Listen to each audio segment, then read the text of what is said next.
Former Prime Minister Justin Trudeau said it a lot. He was a proud feminist, and he wanted his government's policies to reflect that.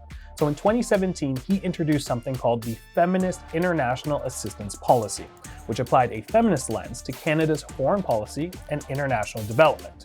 Current Prime Minister Mark Carney recently made headlines after he was asked whether Canada still applies that same lens. Here's part of his answer. Yes, we have that aspect to our foreign policy, but I wouldn't describe our foreign policy as feminist foreign policy. So if Canada doesn't have a feminist foreign policy, what kind does it have?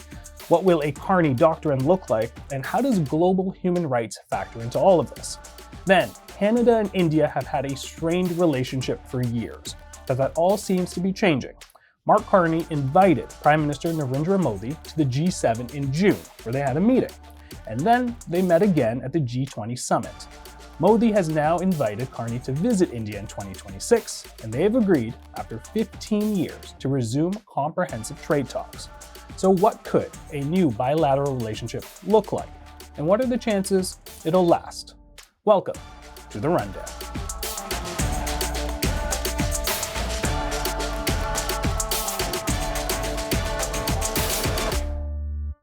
Back in October, Prime Minister Carney identified his top priority. My number one focus is to put Canadians back in control by building here at home and building new partnerships abroad so that we're not reliant on the United States. He's definitely building new partnerships, like a $1 billion critical mineral agreement with the United Arab Emirates, a country accused of supporting a paramilitary force in Sudan that has killed thousands of civilians. Can Prime Minister Carney prioritize economic concerns while still backing international human rights? What kind of trade-offs will Canada have to make to chase more global trade? I got insight from Shannon Gormley, foreign affairs journalist and Toronto Star contributor, and Akaash Maharaj, ambassador at large for the Global Organization of Parliamentarians Against Corruption and senior fellow at the Munk School of Global Affairs.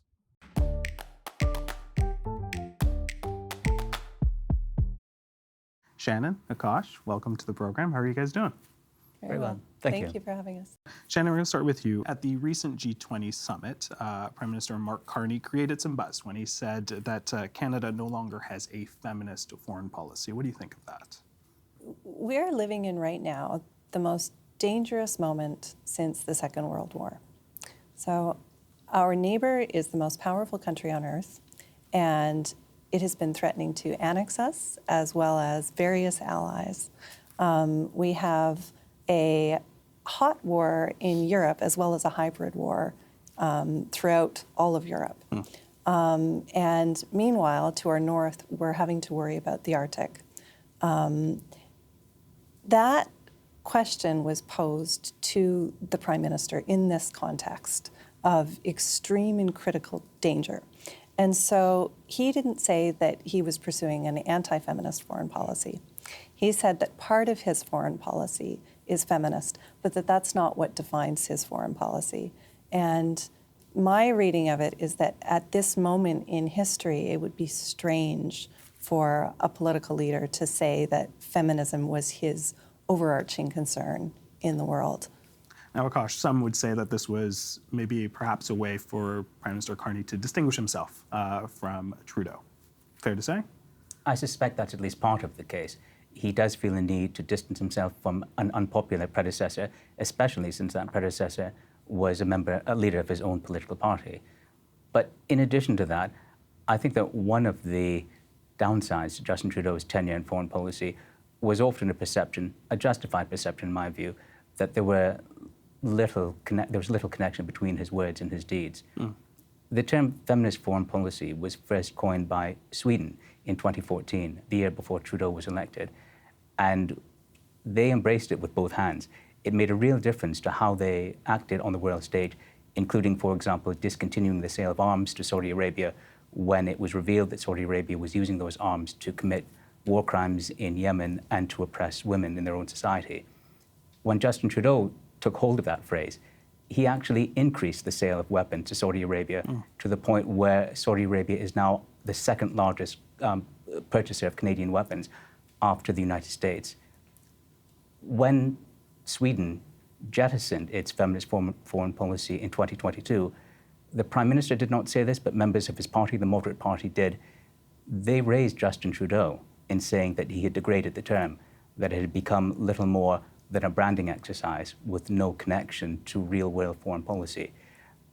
For Carney, I don't think for him or for any other political actor, we should put great weight on his words. We should put weight on his deeds. Both for Trudeau and Carney, the question isn't how they describe their foreign policy, it's what they actually do, and that remains to be seen. All right. Well, the United Arab Emirates has been heavily criticized for its role in the ongoing civil war in Sudan, where thousands have been killed. Canada just signed a $1 billion deal. What are your thoughts on that? We should be doing business with dictatorships and authoritarian states only to the extent to which we can limit their influence on us. And that is a difficult trick to pull off. So take Germany, for example. Germany thought that it could do business with Russia and said, okay, sure, Russia is not a liberal Boy Scout, but it's a reliable business partner. Lo and behold, Russia invades Ukraine, and Germany is not in a very good position to fight back because it's nursed a dependent relationship with Russia. And so we have to ask ourselves, can we do business with countries without becoming dependent on states that, in a way that our economic survival and our political survival isn't going to be at stake? Well, let's use the UAE as an example. Should Canada be cozying up with non-democracies? The hard reality is that we have little choice. We are an export-based economy. There are about 200 countries in the world. Perhaps as few as 35 of them are full democracies. The rest are some combination of flawed democracies or outright dictatorships. But the fact that we are selling goods and services to a country doesn't mean that we should be selling out our values. With the UAE, their involvement in Sudan is perhaps not that well known in Canada, but to put it into context, that conflict has killed between 150,000 to 400,000 people. There are 25 million people being affected by famine. About 4 million of them are children. It is set to turn into, far and away, the most grotesque conflict of the 21st century. The UAE has its fingerprints all over that genocide. As Canadians, we have to exercise great caution. And I'm less concerned about the fact that Mark Carney wants to sign business deals with them than I am by the fact that he said nothing about the UAE's involvement in the genocide when he visited them. We don't have to bite our tongues when dealing with dictatorships, and indeed, speaking out is the only way that we can keep our economy and keep our souls. Get your thoughts on that, yeah. It may be that we have little choice but to do some business with dictatorships. I agree with that. I don't think there's any question of that. But we do have to ask what kind of business we're doing with them. So are we going to be selling weapons to Saudi Arabia, for instance? Or are we going to be giving over parts of our vital infrastructure? Are we allowing them to invest in transportation? You know, what are the risks of doing business with them in terms of AI? Those are questions that we have to ask as well. And I think it's particularly vexed with the UAE in that what Carney wants isn't a market to export goods and services. It's quite a small country. He wants access to their sovereign wealth fund, which is about $2 trillion. Yeah. But the UAE has been explicit in saying that when they invest from their wealth fund, they don't just expect an economic return on investment, they expect a political return on investment. And it's telling that, for example, that when the United States' Secretary of State raised the question of the UAE's complicity in the genocide in Sudan, he didn't mention their name. He talked about what they did, but would not mention the country's name. They have bought fear of the UAE from the Secretary of State for the United States. As Canada being on the global scale, a middle power, some critics have said that virtue signaling is an irrational strategy when we talk about foreign policy for Canada. What do you think about that? Virtue signaling is virtue signaling if it's words without being connected to deeds. And I would say that always damages a country's reputation and its standing. But sometimes that term is also used to say that we should not speak out at all. And I absolutely disagree with that. The people who often say that Canada should not speak out on the abuses by countries such as the UAE or Saudi Arabia usually use two arguments. The first is that we are too small and too weak to make a difference. And the second is that by doing so, we might damage our economic interests. But those two arguments are mutually exclusive. If, for example, what we say doesn't matter, then it wouldn't harm our economic interests. And if it might harm our economic interests, then it shows that what we say matters. I would argue that we do have to speak out, and not just because we can make a difference on the international stage, because it makes a difference to us as Canadians. Our country isn't defined by a common race or ethnicity or religion or language. It's defined by a set of social norms and political values. And when our government takes positions on the international stage, they're not just projecting our identity into the international arena, they're also holding up a mirror to ourselves as Canadians about who we are. It's one that shapes our social norms and has an influence on our social contract as a people. I don't want our government taking positions on the international stage that is either indifferent to the suffering of others or convinces us that as Canadians we ought to be indifferent to the suffering of others. Because if we don't give a damn about other human beings abroad, we probably aren't going to give a damn about other human beings in Canada. And if we don't care about one another as Canadians, then we have no Canada. Shannon, there's a fine balance that clearly needs to happen here. Is there a way for Canada to prioritize those economic concerns while maintaining the international human rights? Well, I don't like the idea of making those two concerns mutually exclusive. Like, I think that our Canadian interests, following Canadian interests, protecting Canadian interests, I think that is more often than not aligned with our values. Because if we can, as much as possible, do business with other like-minded democracies, then we're going to be protecting our long-term interests. Because authoritarian states right now are, even when they're in competition with each other, they're more and more collaborating and working in concert with each other, because they know that there is a risk when democracy is ascendant for their own people to look at themselves and say, maybe we want to be free too. And so it's not in our long-term economic interests to be dependent on people or to have closer trade ties to people that don't want us to be politically safe, that don't have the same political interests. Akaash, what does that look like, though, when we're trying to balance those two? Or as Shannon said, maybe we don't look at it as two exclusive things. I think that we should be preferentially trying to come to business arrangements with countries who share our values and our concept of the rule of law. And that's not just good ethics, it's also good business. The kind of country that is contemptuous of its own population's basic human rights is also likely to be contemptuous of questions like contract law, intellectual property, and fair disposition of commercial disputes. But even as we try to cultivate deeper and broader relationships with fellow democracies, we're always going to have some kind of relationships with authoritarian states. That is inevitable. Those relationships have to be made as shallow as possible. They have to be hedged in by agreements that, to the greatest extent possible, enforces the rule of law. And they cannot be separated from our effort to create an international system that is based on the rule of law. I agree with Shannon that authoritarian states have a political interest in seeing democracies fail. Because if democracies prosper, they're able to say to their population, will say, we want a democracy as well. If they're able to make the argument to their populations, democracies can't deliver the goods, then their populations are more likely to accept oppression. It's in our own interest to recognize that in the long term we can't prosper in a world that is jailed. Diversify, diversify, diversify. That's kind of been the words that have been used when we talk about foreign policy. You mentioned the U.S. I'm curious, is Canada struggling to diversify its foreign policy right now without the U.S.? Oh, well, it is a very tall order for us to diversify. Historically, economically, culturally, we have such deeply embedded ties with the U.S.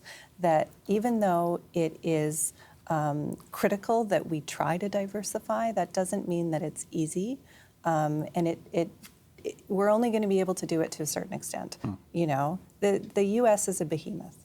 And it's so much easier for trade flows to go between the U.S. and Canada than it is in other countries. But what we can do is, for instance, start cooperating more with European allies, for instance, on the security front.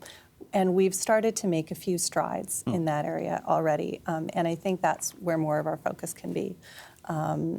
So as much as we can, you know, bring in more actors, hopefully that are like-minded democracies, into both of our security arrangements and agreements, as well as forging more trade ties, but understand that that's not something that's easily turned around. Akaash, it feels like, as we're having these conversations, it feels like it's, no pun intended, but foreign territory for Canada to start looking and diversifying its partners.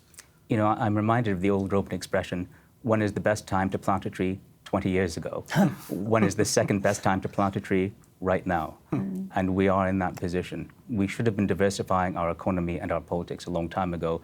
We did an inadequate job, largely because the United States was viewed as a reliable partner. They're so large, they're so close, they're so wealthy.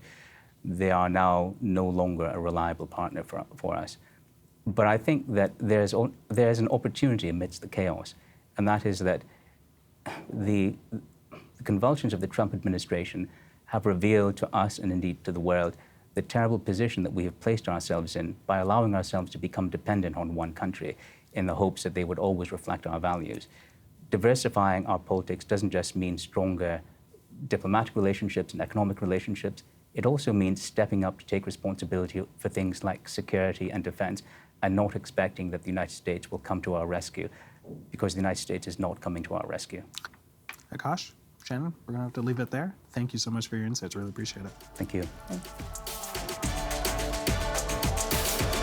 In September 2023, then Prime Minister Justin Trudeau rose in the House of Commons and delivered a statement that sent shockwaves around the world. Over the past number of weeks, Canadian security agencies have been actively pursuing credible allegations of a potential link between agents of the government of India and the killing of a Canadian citizen. The victim, Hardeep Singh Nijjar, was a Sikh separatist involved with the Khalistan movement. Trudeau's announcement sparked a diplomatic explosion, one that was further complicated by allegations that India had engaged in election interference here. The two countries became effectively estranged. At the recent G20, the prime ministers were all smiles as they agreed to resume trade talks. To get a sense of what these trade talks could mean for Canada and whether our history with India could get in the way, I spoke with Rohinton Medhora, a professor of practice at McGill University and a distinguished fellow at the Center for International Governance Innovation. Rohinton, welcome to the program. How are you doing? Thank you for having me. I'm doing well. All right, let's talk with the most recent talks. Canada and India restarted trade talks at the recent G20 in South Africa. What would this trade deal include? So we don't know, but the one thing we do know is that these talks have a 15-year history of futility. They began as talks for a comprehensive economic partnership, in other words, going beyond trade. They were sort of downgraded to trade, and at the G20 summit, they've been upgraded again to comprehensive economic partnership, which tells me that it will be about trade, but more than trade. How much more, we still don't know, but typically a comprehensive economic partnership would include work on investment, technology, perhaps people flows, education exchanges. It all depends on how we view the word comprehensive. Is this a turning point? You talk about that 15-year history. Is this a turning point for these two countries when it comes to trade? There have been many turning points that haven't turned. So I'm not willing to sit down here with you and say this is the turning point. But a few things have changed. Presumably, both countries have learned lessons over the last 15 years of what worked and what didn't. Second, and of course the big one, the geopolitics have changed. And both countries realize that the US-centered world order is not quite what it used to be. That might be the imperative that these talks need for the two countries to take them seriously. But there's a but here, Jan, and the but is that neither country is an important trading partner of the other. Interesting. And so the incentive to make concessions to each other is low, because then you have to make them to much more important trade partners. And so there's always going to be a caution in the negotiations and a limit to the upside. Some people might be curious to hear you say that, because India, fourth largest economy. So why might it be surprising that they don't necessarily matter to each other? It has been an underperforming trade relationship. My colleague Dan Syriac has estimated that if the two countries actually traded based on their economic fundamentals, trade might be 1.5 to 2 times as high. The fact that it isn't is a reflection of the constant buffeting of the economic relationship, of the fact that neither country has taken the other, frankly, seriously, despite the rhetoric. The upside is there. I suspect there's more upside in other areas, though. All right, well, let's talk about that upside. Where do you see the main opportunities here for collaboration? I'd say the main opportunities would be on the investment side. Okay. There is a lot of green infrastructure and other kinds of infrastructure that India needs, which requires both capital as well as technology. And Canadian pension fund money in particular is known to be smart, patient money, exactly the kind that India needs. I think that has been a growth area and almost impervious, by the way, to some of these political trends we've seen. And so that, I suspect, is the main one. Then, of course, there's areas like students, which we know are subject to our immigration policies as well. But I'd say investment on the one hand, and within trade, there's existing trade patterns, which I don't think will deepen, but there might be new areas that emerge. We don't know. It depends on the scope of the talks. Well, in terms of new areas, there's been some buzz around artificial intelligence as a potential source for bilateral cooperation. Your thoughts? I'm puzzled by that one, Why? actually. I'm puzzled by it for the reason that, I have a sense that the excitement over AI is often inversely proportional to understanding the reality. Okay. So to be able to trade something or to consider an economic asset, you have to own it. And to own it, the typical way that we measure that is patents. Right. My colleague Jim Hinton has done the numbers on this extremely carefully. And what they suggest, at no surprises, but the AI game is dominated, and by dominated, I mean 80 to 90% of the patents in AI are controlled by US and China. There's about 6 countries, of which Canada is one, so is the UK, South Korea, Japan, Germany, who then vie for that remaining 10%, and Canada's actually at the bottom of that list. We lose more patents than we make to other countries because we don't have the large multinationals that can valorize them. India isn't even a player in that game. It is not in the list I just mentioned, and it has a very impressive digital stack, as you might know. Digital ID, financial inclusion, health, justice, but it's largely open source based. So you've got a country that does not see AI as a purely commercial asset, and one that's a laggard in commercializing. And I don't see how we're going to build an economic relationship on something that isn't even an asset for either. There might be academic exchanges, and as an academic, I'm never against those. But I don't think you need an economic agreement for academics to exchange. Noted. All right, you mentioned a number of countries already. Outside of these bilateral issues, might there be a greater opportunity for both countries to work on perhaps a multilateral, trilateral, in terms of what we're seeing right now in terms of a shift in global order? I believe that's the other growth area. It is outside bilateral. Some of us have been saying for years that the G20 is the forum that allows Canada to diversify its foreign policy thinking and actions. As with China, but that's a separate story. Canada and India have an interest in a stable and different global order. We now have a chance to play that role. And everything seems to be up for grabs. Debt, finance, development, trade, technology. This is a good time for Canada and India to join forces with other countries. They have already. Australia? And Australia. We've seen an example of that just recently, in which we design experiments among ourselves, perhaps, that can then be multilateralized, or promote big ideas at the multilateral level. Both countries have been accused, India and Canada, of each other trying to undermine their national security. India has accused Canada of enabling the Khalistan movement here. Canada has accused India of foreign interference. With all of that history, and the history that you've talked about, will this impede trade relations? Historically, it has, and I would never rule out the fact that events will get in the way, so to speak. I don't mean to dismiss the importance of these issues you've raised, but that they would sort of get in the way of the economic relationship. There's two areas where I'd be looking out for a bump.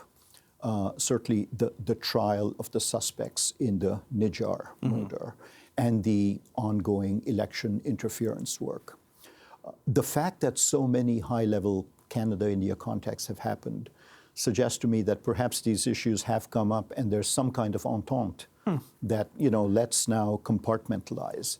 But just because we think it will be compartmentalized doesn't mean it will. A lot depends on what kinds of credible evidence become public and how publics in each country react to it. So I'm not going to rule it out because the history suggests that these are things that always seem to matter in a comprehensive relationship. To what extent are these renewed trade talks a reflection of shared values between two countries versus a sort of shaped by geopolitical necessity, i.e.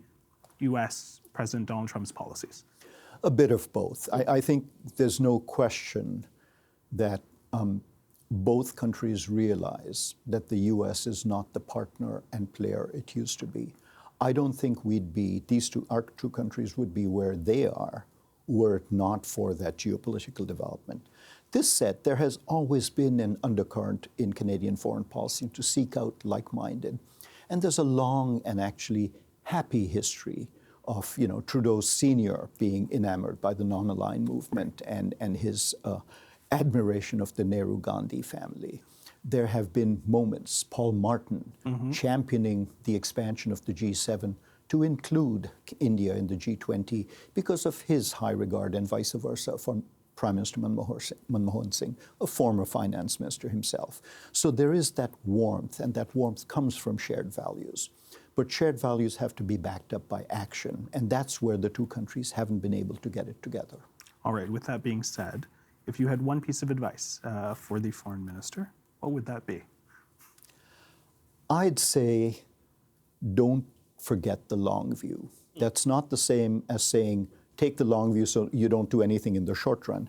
But don't forget the long view and don't let events always get in the way of the long view. Of course, they have to be dealt with, but Canada, India have a partnership that has not been fully exploited.